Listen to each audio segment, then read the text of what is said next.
following is a presentation of the Belly Up Sports Media Network. Welcome to the Morgan Man Sports Podcast. I'm your host, Stacey Cole Morgan. Here on the Morgan Man Sports Podcast, we talk Atlanta Falcons news, pre-game predictions, and all other news surrounding the Atlanta Falcons. Touchdown, Atlanta!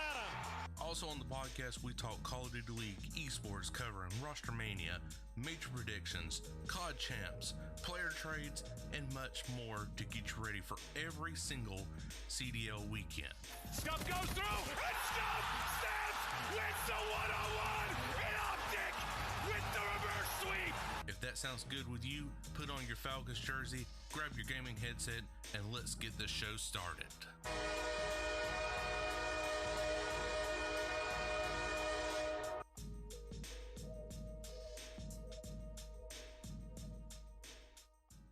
What is going on, you guys? I'm your host, Stacey Cole Morgan, and you are listening to the Morgan Man Sports Podcast here on Spotify, Google Podcasts, Good Pod HQ, or wherever you find your preferred podcast. Ladies and gentlemen, today we have a very special guest on the show talking Atlanta Falcons with all the latest rumors that is happening right now. Desmond Ridder, the Falcons being 2-2. Let's welcome in none other than the sports reporter and anchor for Fox 5 Atlanta, Myles Garrett. Myles, how's it going, man? Good, man. How are you doing? Doing great, man. Better than what I deserve. So how's everything going with you, man? Good. No, certainly busy. We got the, NLDS here coming up here in Atlanta, and we got college football Saturday and Falcons on Sunday. So it's going to be a busy weekend here in Atlanta. Yes, definitely, for sure. Braves are red hot right now. We get our revenge game against the Phillies. Definitely looking forward to that. Yeah, man, should be good when they're a little scary, but it's the revenge game, so we'll see what happens. Oh yeah, for sure. So, so we're mostly here talking Atlanta Falcons, since this is mostly an Atlanta Falcons podcast right here, and I want to start off by asking you, Myles, the Falcons are 2-2 right now. 1-2 home games, 2 road games. Is this a win-loss record that you've seen coming in for the first quarter of the NFL season, or did you expect worse or better from the Falcons? It's a little hard to tell. I know throughout at the preseason, I said I expected around a 10-7 record this year. I'm not sure exactly what game win or losses would have entailed. That was just kind of my expectation for this team overall. So, 2-2 record, not completely. It's one of those records where I'm like, okay, it's still extremely early in the season. There's a lot more games left to play.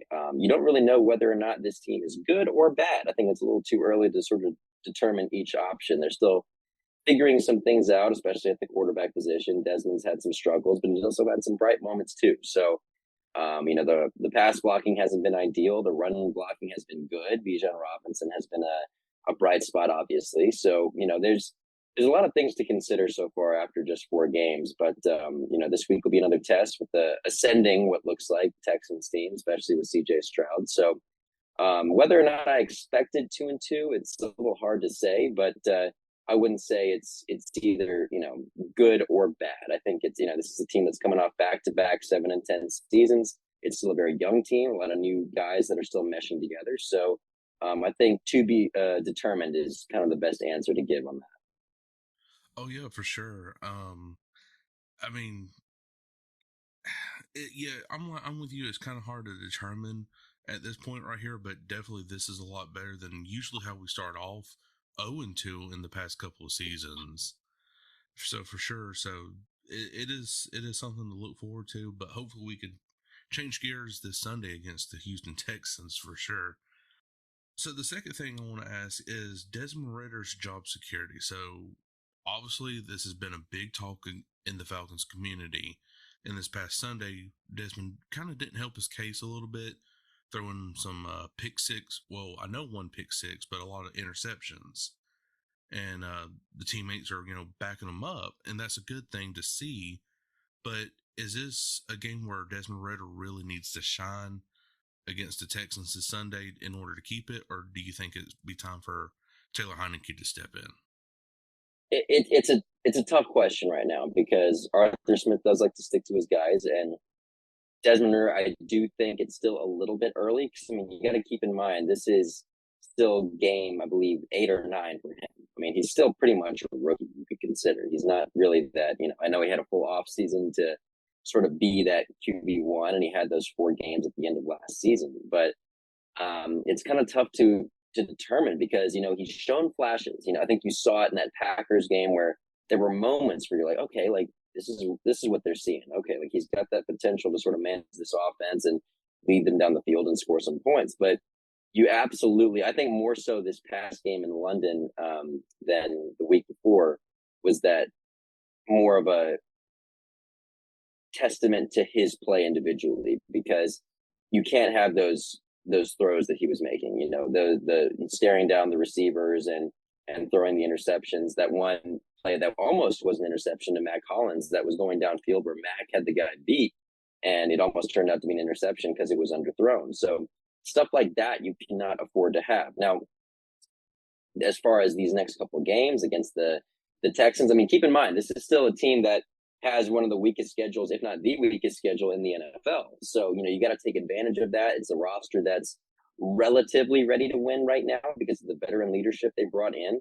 You have a team like the Commanders immediately after the Texans. So these are 2 very winnable games. So I think after 2 weeks, if you see sort of that same regression, I use that word key like big time because I don't think we saw the same Desmond Ridder in London that we saw the week before where he had struggles. I think it was an actual regression that we saw in that particular game. Now, there's still time for him to learn from that and grow from that. I think there were calls all over the field and plays all over the field that, didn't do him any favors. Protection still hasn't been great for him. That's something you definitely want to avoid. And of course, some of the passing schemes have not exactly been friendly as well. They've been kind of, if you look at sort of the route tree these receivers are running, they're not necessarily all that creative. That's another thing to consider on that 4th down play to Drake London. You saw it from a different angle. The receivers are kind of getting out of their cuts a little bit late. So, they're not necessarily doing Desmond any favors. I'm not trying to, shift blame away from Desmond because, there is some blame to be had in regards to how he played. But I do think there's a lot of other things to consider about how the offense is played as a whole before, and I get it, you want to blame the quarterback whenever, a team is underperforming. That's the natural inclination for everybody, for all fans, for all national media. That's the consensus. But at the same time, I think there are other things to consider. So long-winded answer for your question. I think that after these next 2 games, if it's more of a regression, then I think you honestly don't have a choice but to put in a guy like Taylor Heineke just because of what he's proven that he's done in the past. I think it's a big difference between last year with Desmond and Marcus because last year you didn't really know what Desmond could do. You didn't know if it would be an upside for Marcus Mariota at the time. And, I think that was the key difference there. Whereas Taylor Heineke has gone toe-to-toe with Tom Brady in the playoffs before. So I think it's a difference between progression, regression, and, what you think the potential of what a guy like Taylor can do. So that's where I'd stand on that. Oh, yeah, for sure. Yeah, I agree with you about two or three more games. And if the regression keeps happening, that's when you got to make that call. And it's hard because not to interrupt you really quick, but I think that another thing to consider too is that you also run the risk of if you take Desmond out too early and you throw Taylor in there and he performs sort of the same, if not that much better, then you run the risk of having, we're only 4 games in, of having the rest of the season be, flip flop at quarterback, and you're not helping anybody at that regard. When you have 2 quarterbacks, you have no quarterback. So I think that's one part to consider too. Apologies for interrupting you there. Oh no, you're perfectly fine. Yeah, you're right. That is a question to be asked if you were to make that change. And after 2 or 3 more games with Ridder, is Taylor Heineke going to perform at a Tom Brady level, or is he going to perform, just like Desmond? So that it is questionable at the quarterback position right now. So we'll just have to wait and see. Hopefully Ridder does better because I see the potential. I really do. It's just this O-line is definitely not helping his case, and the receivers are, like you said, cutting in too close or too quick. Staying on Desmond Ridder right here, there's been rumors circulating now that Justin Fields or Matt Ryan could be potentially signing with the Atlanta Falcons. If that were the case, which of these two quarterbacks would you like to see? I know the community's favor more of Justin Fields, but if there was a case, I would like to see Matt Ryan back. Yeah, I think the Matt Ryan thing is a pipe dream a little bit, just because of, number one, how I think things went down between Matt and the Falcons. I think kind of left a sour taste in his mouth. And also another thing to consider too, I think that the Falcons' offensive line still, like I said earlier, it's done well with the run blocking, but the pass protection is not great right now. And Desmond, admittedly, is more mobile than Matt is ever was. So I think that's another important part to consider when, you talk about a guy like Matt Ryan, who's in his late 30s, trying to come out and maybe help right a ship. It might not be the ideal scenario for him.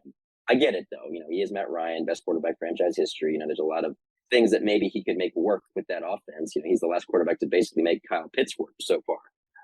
But that's a whole different argument. But Justin Fields is another interesting case because I think you don't really know what he is. I don't know if if he's a product of Chicago dysfunction or if maybe he actually isn't that good. It's sort of hard to sort of determine what he actually is. And if you make a trade for him, then you run the risk of, another potentially wasted off season where you don't know if he's the guy, but you bring him in and maybe hope that he's the guy. And I'm going to be honest, you don't see a lot of head coaches or regimes get the chance at 4 quarterbacks, because you'd have Matt Ryan, Marcus Mariota, Desmond Ridder, and then you'd have a 4th guy. That is a very rare thing in this league to see a coach or regime get 4 chances on a quarterback. So it's one where, as far as Desmond is concerned, they've kind of tied themselves to Desmond in a way, because they've spent an entire offseason saying, he's our guy, he is our guy, we're anticipating him being our franchise quarterback, instead of being, we'll see what he can do. I think language is very important when discussing a player or specifically a quarterback, because they could have had a whole offseason where they're like, yeah, we're going to see what he can do. He's shown qualities that make us confident that he can do things, where this offseason they said more of, he is our guy and he will be our guy going forward. We have all the confidence in the world. So that being said, they sort of tied themselves to him in a way. So to get a guy like Justin Fields, you would think would be an upgrade just because of his talent. We know how talented Justin Fields is. You just don't know how good he is. So it's a difficult thing to sort of assess, whether or not he actually would be an upgrade over Desmond Ridder. But I don't anticipate them making a move like that anytime soon. Yeah, the Falcons community is so quick just to oh wait, yeah, we need. Oh yes. I guarantee next especially week, with quarterbacks. Yeah, I guarantee next week, the Falcons community will be like, we need Brock Purdy now. 100%. Just 100%. That quick. Yeah, I don't anticipate really much of a quarterback change in that regards of Justin Fields or Matt Ryan coming back. They're going to stick with what they got in-house just for this season. So I guess the last little bit right here we want to talk about is the Houston Texans coming to Atlanta. So the Falcons don't get a bye this week coming off the London game, which is kind of a disappointment because you need that little bit of time, I would assume, to get adjusted back to your time zone and the sleeping schedule. But we still play football. So the Falcons are a 1.5 point favorite at home, which is very low. But this is the Texans, so we should walk away with this win, I would hope. But the Texans has been, honestly, one of those kind of sleeper teams that, wow, they're really doing great. And they're 2-2, just like the Falcons. CJ Stroud is definitely having an amazing rookie season so far, with 6 touchdowns, 0 interceptions, and 1,200 yards. How do you feel about this matchup going into Sunday? It's a scary one, honestly, because like you said, on paper, that this is a team they should beat. But CJ Stroud has shown that, he can be that dude. And he's excelled against man coverage, which is what the Falcons have done a lot of this season. I think the big thing with the Falcons need to do to slow him down this week is pressure. They haven't quite gotten those sack numbers that they've been hoping for, but the pressure has been there. David Onyemata, Grady Jarrett have all been able to create some disruptions back there. They just haven't necessarily been able to finish it per se. You want to see a guy like Jesse Bates continue his momentum and sort of taking advantage of young quarterbacks who did the same thing against Jordan Love when he had those 2 picks and, that big game where he was NFC Defensive Player of the Week. I think this could be a huge game for him once again. I want to see AJ Terrell rebound a little bit. I think he's had a little bit of a slow start this season, especially last week when he got beat a couple of times in London.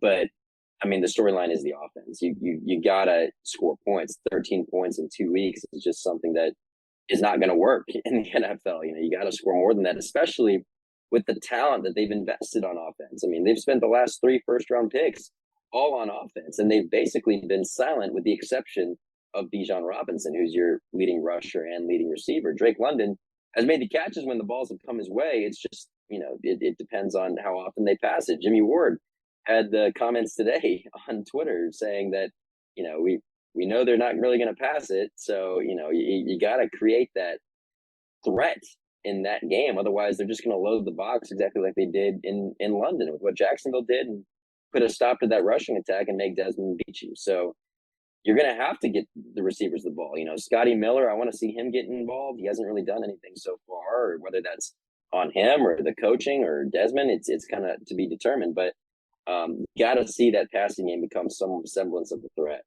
Oh, yeah. This too much talent on offense to just score to 17 points in 2 weeks. That's absurd. And also, too, you got to go look at the playbook a little bit, because I understand you want Desmond Ridder to start throwing a little bit more. I get that. But at the same time, you got two very talented running backs, Tyler Algier and Bijan Robertson. I feel like this should be the game where Arthur Smith needs to go back to that run game, because the Texans defense against the run is 19th, and we are 11th ranked in the NFL for running the ball. So, and we get that run blocking ability for the offensive line. So that does help us. And yes, you still want to get Desmond Ridder involved in the passing game, but only in certain situations where it needs to be. And the more you rely on that run game, the more those holes will open up for the pass game to get those long throws like 40, 50 yards. Yeah, absolutely. I mean, Desmond's a guy that, I said it in the offseason, you just need him to be a top 20 quarterback in order for this offense to thrive, really. That's all you need from him. You need him to be a game manager and to not really screw up, per se. You just, as long as he doesn't throw interceptions, which, again, this is what we saw last week. We didn't see it against the Packers or the Panthers. There were some plays where it could have been interceptions, but those turnovers didn't happen those first 2 games, and the wins came as a result. So I think those first 2 games is really a glimpse of what you want this offense to be. Maybe they didn't quite get those big plays that they wanted, spreading the ball out, but he was that game manager where it worked. And if you get back to sort of that flow of things, then I think you're going to be okay. Yeah, for sure. Looking at everything right here, stat-wise, I know you can't really rely on stats too much, but I think this is a game where the Falcons really need to win this one, and I think they will by Younghoe Koo field goal and cover that point spread of 1.5 right there this Sunday, and Desmond Ridder keeps his home streak alive. Yeah. So I love it right there, Miles. Do you think it could be a field goal win through Younghoe Koo, or do you see a different outcome? I wouldn't be surprised, because the Falcons are just a notorious close ball game team. They seem to always take it down to the last second, even in their wins.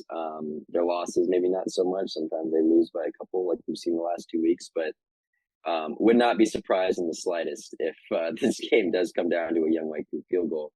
And honestly, you hope he's found his swing of things back too. I know he's had some early season struggles himself, Younghoe Koo. But he's given you that benefit of the doubt to kind of assume that he's going to be okay. I know they brought in a kicker for a tryout, but Younghoe Koo has proven time and time again that he is clutch and that he can make the play when he needs to. But that being said, with what is going on, you want it to be a little bit more than that, because I think this is a team, the Texans, that you could potentially score some points on. I hope it doesn't come down to Younghoe Koo field goal, but would not be surprised in the slightest if it did.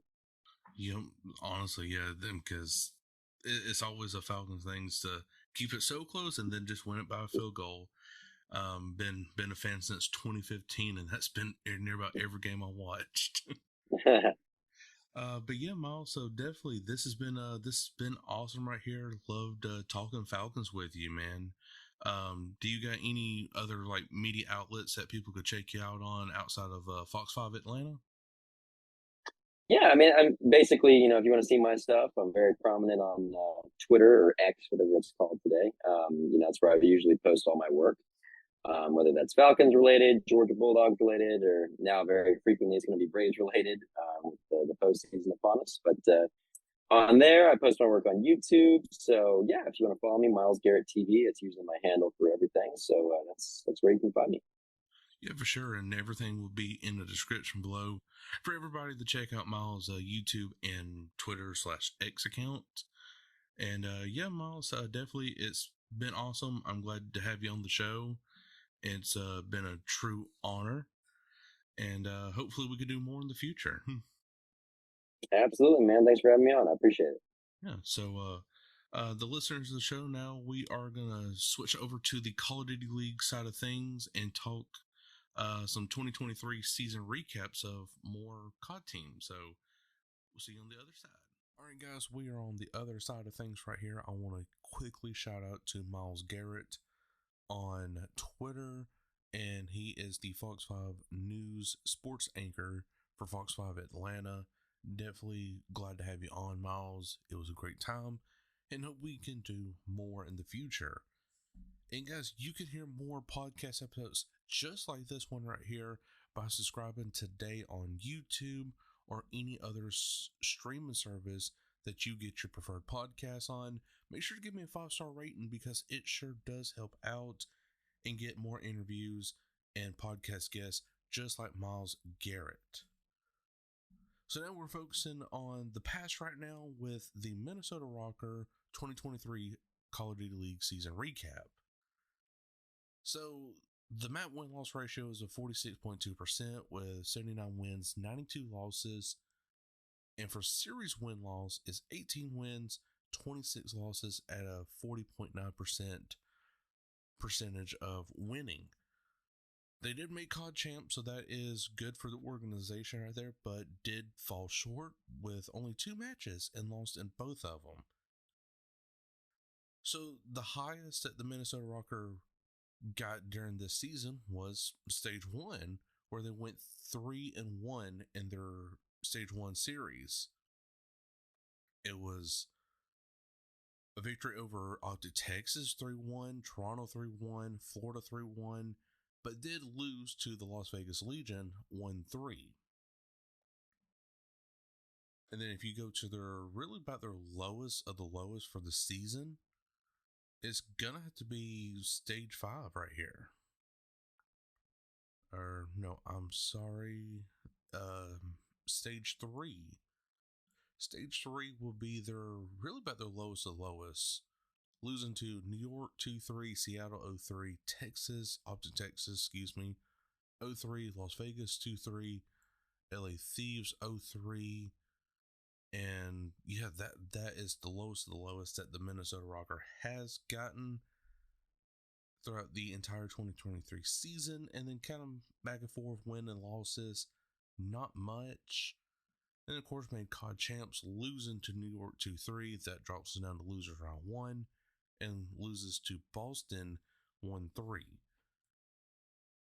So yeah, guys, the Minnesota Rokkr definitely was a team to come into this past season to compete with the Atlanta Phases and Optics and LA Thieves, all them, and be like kind of like a top 4 team going into the season, because you had Attach, Bance, Cammy, and Fame, all tremendous players, and of course Avro as well. Again, all great players, and especially Attach, who is the veteran of this group, the longest veteran, and just somehow did not pull off at least a positive win-loss ratio in either maps or series. So their hard points, search and destroys, and controls, I go over all just team stats, not individuals. So for hard point, the overall KD is a .98. Search and destroy was a .91. And for control, it's a .99. So definitely the Minnesota Rokkr is a control team. And it showed at certain points throughout the season of why they was a control team. And then search and destroy, they had lackluster moments. Like, let's just be honest, what's not great for them, and they just could not prevail. Hardpoint, they definitely showed some strength right in there, but it just was not enough to topple over like an Atlanta FaZe or a Toronto Ultra or Seattle. Neither one of those teams. So going into this season right here, guys, I think the Minnesota Rokkr is just, I think it's time to hit that reset button and kind of just take things as like, all right, if we win, we win, but if not, we really need to look at COD challengers and start picking up from there. More than what we should. And so really overall, the overall grade I give the Minnesota Rokkr for last season will have to be probably a C+. You did make COD champs, so that was great. You did have a few wins that like no one expected you to have, but still at the end of the day, you were expected to be that top 4, top 5 team going into last season, but just failed to live up to that hype. So I cannot give no more than a C+. Because that is all the time I have for today. I hope you did enjoy it. If you did, make sure to like button wherever you are listening from, iHeartRadio, Spotify, Google Podcasts, or wherever you get your preferred podcast. Again, thank you so much to Miles Garrett for coming on the show talking Atlanta Falcons news. Support the show, guys. It definitely does help out. And all right, good morning. We'll catch you all later. Peace.